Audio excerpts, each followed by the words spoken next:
Justice Kudirat Kekere-Ekun that shoot.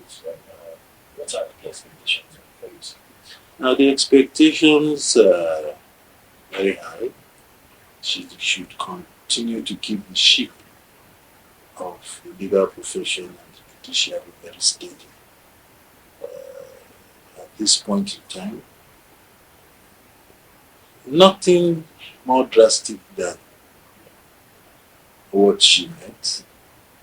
We would expect the issue of discipline of judges to be tackled in a very stern manner. We're not saying that the place is shambles, no. We're only saying that the institution must continue to be held in a very firm manner, so that those gains that have been made do not get dissipated.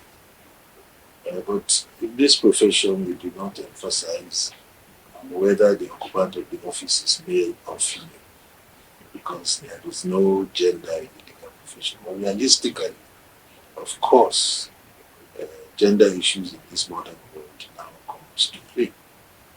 There is also the attitude of the press to want to highlight the fact that another gender is taking over from one gender.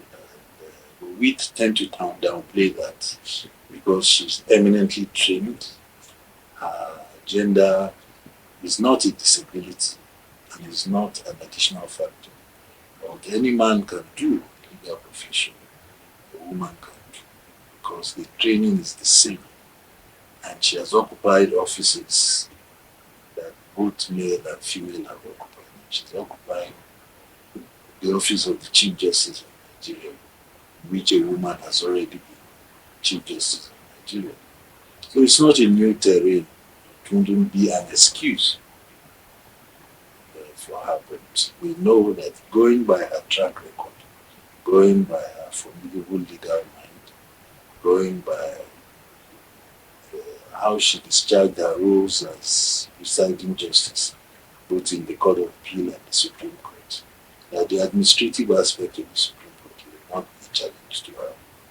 So all we can do is to pray for her, wish her very well, as she enters the big shoes of the